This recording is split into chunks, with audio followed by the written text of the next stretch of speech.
नमस्कार, प्रणाम। मेरा नाम शुभेंदु ठाकुर है। 2025 यानी नए साल की सबसे पहले तो आप सभी को ढेरों शुभकामनाएं। यह नया वर्ष, नया साल 2025 हमारे आपके लिए कैसा होगा, इसी बात को इस पूरे वीडियो में हम समझेंगे। 2025 में ग्रहों की स्थितियां कैसी होंगी, इसका पूरा विश्लेषण, पूरा ग्रहों की चाल, कब कहां कैसे ग्रह जाने वाले हैं, इसका पूरा विश्लेषण मैंने तैयार कर लिया है। बहुत ही गहराई से, बहुत ही वैज्ञानिकता से इस बात को समझेंगे कि 2025 यानी नया साल हमारे आपके लिए कैसा होगा। यह जो राशिफल मैं आपको बताऊंगा, या इसे वर्षफल कहें या राशि का फल कहें, यह जो आपको समझना है, ये आप अपनी कुंडली की लग्न राशि पर इसे समझिएगा तो आप बहुत सटीक इस बात को समझ पाएंगे। इसके अलावा आप अपनी चंद्र राशि, चंद्रमा की राशि जो हो, उस पर भी इसको आप समझ सकते हैं। नाम आदि पर समझने की सलाह मैं नहीं दूंगा। दूसरी बात, यह एक सामान्य ग्रह गोचर की स्थिति में बताता हूं, यद्यपि बड़ी जिम्मेदारी से और बड़ी गहराई से इस बात को मैं बताऊंगा, और मुझे बड़ा अटल विश्वास है और मैं आप सभी से बड़ा विनम्र निवेदन भी करूंगा, आप बहुत सारे लोगों का राशिफल देखें, लेकिन कृपा करके 10 मिनट का समय निकालकर हमारे इस राशिफल को देखें और आकलन करें।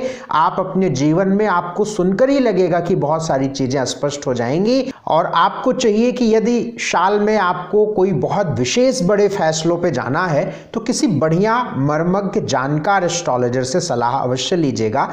हमारा आपका जीवन जो प्रभावित होता है मुख्य रूप से, वैसे तो 9 ग्रहों का प्रभाव है, लेकिन मुख्य रूप से जिन्हें हम इस राशिफल में बहुत गंभीरता से देख रहे हैं, उन 4 ग्रहों पर अधिक मेरी नज़र है। एक तो बृहस्पति पर, दूसरा शनि पर और राहु और केतु पर। ये 4 ग्रहों से आपका जीवन बहुत गंभीरता से प्रभावित होगा।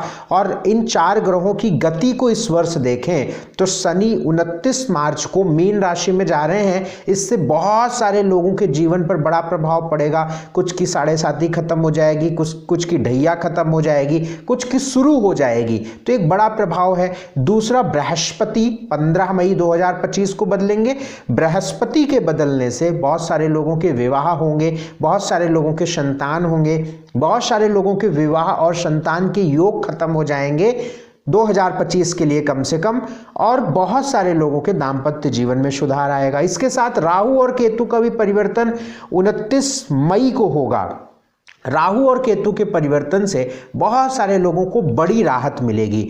तो इन सारे ग्रहों की चाल को देखते हुए हमारे सामने सारे ग्रहों की स्थिति बनी हुई है। इससे आपका जीवन कैसे प्रभावित होगा, इसका पूरा विश्लेषण बहुत ध्यान से समझिएगा। आइए बात कर्क राशि की करेंगे। कैंसर यानी 2025 कर्क राशि वालों का कैसा रहेगा समझते हैं। स्क्रीन पर आपको बीच बीच में कुंडली दिखेगी, आप उसे कुछ समझने का प्रयास करिएगा। कर्क राशि को देखें, अगर हम कैंसर को देखें 2025 को देखें, तो सबसे बड़ी बात इस साल में हो रही है कि मार्च के बाद आपकी ढैया खत्म हो रही है।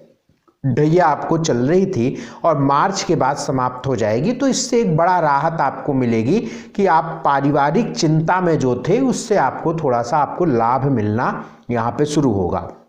इस वर्ष को अगर हम देखें तो अप्रैल, जून, जुलाई, नवंबर और दिसंबर, ये आप सबसे पहले नोट कर लीजिए, क्योंकि इस जो महीने मैंने अभी आपको बताएं, इन महीनों में मैंने देखा कि मंगल बहुत अच्छे परिणाम देता नजर आ रहा है, बृहस्पति अच्छी स्थिति में हो रहे हैं, शुक्र सुख बढ़ा रहे हैं आपके, मंगल की स्थिति आपके लिए फेवर हो रही है। तो इस महीनों को आप नोट करिए, अप्रैल, जून, जुलाई, नवंबर और दिसंबर, क्योंकि आपके इस पूरे वर्ष में क्या क्या होगा ये मैं बताऊं, इससे पहले मैं आपको बता रहा हूं कि इन्हीं महीनों में जो कुछ होगा होगा। और अगर आपको कोई बड़े काम करने हैं, बड़े निर्णय लेने हैं, बड़ा निवेश करना है, नौकरी करनी है, व्यवसाय नया शुरू करना है, ट्रांसफ़र चाहते हैं, प्रमोशन चाहते हैं, जॉब चेंज चाहते हैं, आप किसी भी प्रकार से आप परिवर्तन चाहते हैं, तो अप्रैल, जून, जुलाई, नवंबर, दिसंबर ये खास महीने आपके कर्क राशि, कर्क लगन वालों के होंगे 2025 में। सबसे पहले मैं आपके करियर की बात करता हूं, जॉब और बिजनेस की बात करता हूं। अगर हम आपके करियर को देखें, करियर में जॉब भी आ गया, व्यापार भी आ गया, यानी जिस काम से आपका पेट पलता है उस काम की बात मैं करता हूं। तो इस वर्ष में अगर हम देखें तो अप्रैल, जून, जुलाई, नवंबर बड़ा खास महीना है, ये बड़ा खास महीना है और करियर इस वर्ष में अच्छा रहेगा, बढ़िया रहेगा। लेकिन मई के बाद, मई तक चूंकि आपके करियर के मालिक मंगल हैं, मिथुन राशि कर्क राशि में नीच, मिथुन राशि कर्क राशि में नीच, ये दो ट्रांजिट जनवरी से मंगल, देखिए 2025 में कई ग्रह, अब आप जैसे बृहस्पति को देखिए, जो बृहस्पति एक राशि में 13 महीनों तक रहता है वो 5-6 महीनों में पूरा कर देगा अतिचारी होकर। तो ये बहुत सामान्य बात नहीं है, ये अच्छी बात भी नहीं है, ये गड़बड़ बात है। उसी प्रकार से मंगल जो एक राशि में 45 दिन रहते हैं वो 5 महीने रहेंगे, लगभग 5 महीने मिथुन और कर्क को मिलाकर। तो अब आप ही समझिए ये भी सामान्य नहीं है। तो मई के बाद जब मंगल सिंह राशि में जाएंगे तब आपके करियर को लेकर अच्छा वक्त शुरू होगा। तो करियर को लेकर अप्रैल, जून, जुलाई, नवंबर ये बेहतरीन महीना रहेगा, बेहतरीन महीना। इन महीनों में आपके करियर में अच्छा समय आएगा। और ख़ास तौर से इस महीनों में मैं नवंबर को देखूं तो नवंबर में कुछ ऐसा होगा जो आपके मन में आएगा कि यार ये साल बहुत अच्छा रहा मेरा, यानी पूरे साल बहुत अच्छा, इतना अच्छा नहीं होगा या होगा, लेकिन नवंबर के महीने में कुछ ऐसा होगा जो आपके पूरे साल को बेहतर बना देगा। यानी नवंबर में एकदम से सुख बढ़ेगा, बहुत सुख बढ़ेगा, क्योंकि नवंबर में 3-4 ग्रह ऐसे हैं जो आपको एकदम से सपोर्ट करने वाले हैं। तो इस बात को आप समझ लीजिएगा। जॉब बिजनेस को लेकर अप्रैल, जून, जुलाई, नवंबर ये बहुत खास महीने हैं। इन महीनों में promotion, change in job, better place transfer, जिस प्रकार से आप इसको समझना चाहें उसको समझ लें। एक एक पॉइंट हम इसमें कौन कौन से शब्द इस्तेमाल करें, ठीक है। तो मैंने आपसे करियर और आपके जॉब बिजनेस की बात करी। अब मैं आपके विवाह की बात करता हूँ, मैरिज, यानी कर्क राशि वालों की मैरिज का क्या हाल है। दाम्पत्य जीवन को देखें, मैरिज को देखें तो जनवरी से मई तक का समय आपके विवाह के लिए बन रहा है। इस दौरान पे आपका विवाह हो सकता है, फिक्स हो सकता है, कोई बात चल सकती है, बात बन सकती है, आगे बढ़ सकती है, एंगेजमेंट हो सकती है। किसी भी प्रकार से दाम्पत्य जीवन संबंधित जो बात है वो आपके फेवर में रहेगी। जनवरी से मई के बीच में अगर आपकी कुंडली में भी कुछ ऐसे योग विवाह के बन रहे हैं, आपकी उम्र चल रही है और आप प्रयास कर रहे हैं विवाह करने की, तो जनवरी से मई के बीच में संभावनाएं प्रबल हैं। इस दौरान आप विवाह, दाम्पत्य जीवन में सुधार, आप बहुत सारे केसेस मेरे पास आते हैं कि पत्नी मायके चली गई, पति नहीं मान रहा है, तो जनवरी से मई के बीच में एक अनुकूल परिस्थिति बनती नजर आ रही है। और कुछ हद तक इस साल के अंत में अक्टूबर और नवंबर में भी विवाह संबंधित कुछ प्रक्रियाएं, क्रियाकलाप दिख रही हैं। तो आप, हालांकि वो बहुत शॉर्ट पीरियड का दिख रहा है बट है, तो मैंने आपको बता दिया।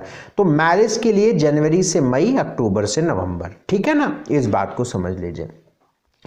इस साल में एक बढ़िया बात जो होगी, इस साल में जो खास बात होगी कि बृहस्पति का जो गोचर है वो मई तक आपको बहुत फेवर करेगा और उधर अक्टूबर से नवंबर में काफ़ी फेवर करेगा।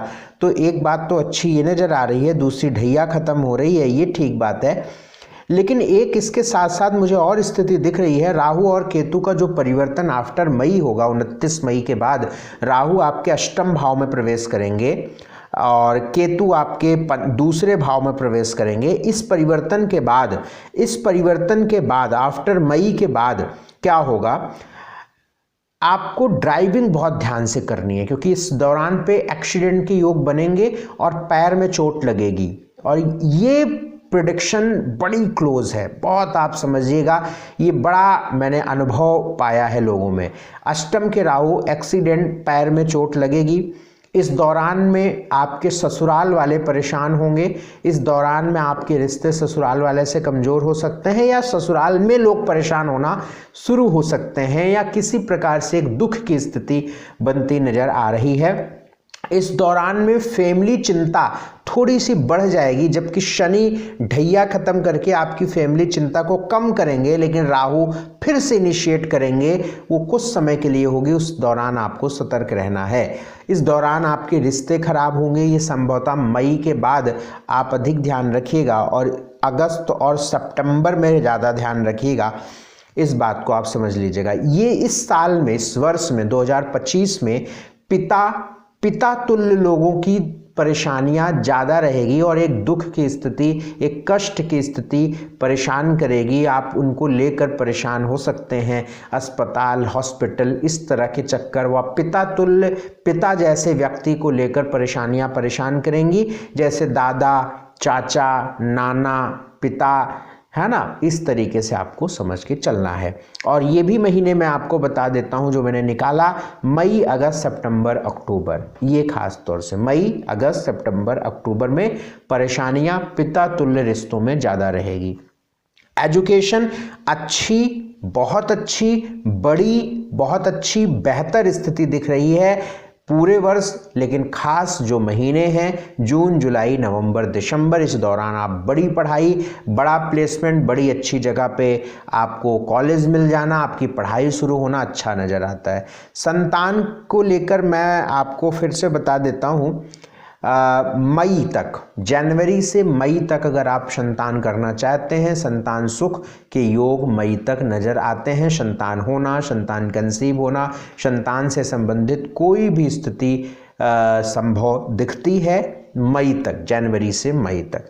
तो मैंने आपसे मैरिज, संतान, नौकरी, धन के लिए भी मैंने आपको बता दिया है। फाइनेंशियली साल अच्छा रहेगा, मई तक तो बहुत अच्छा नज़र आ रहा है ना, और फाइनेंशियली ठीक साल है, कोई ऐसी दिक्कत की बात, कोई विशेष दिक्कत की बात तो मुझे नज़र नहीं आती है।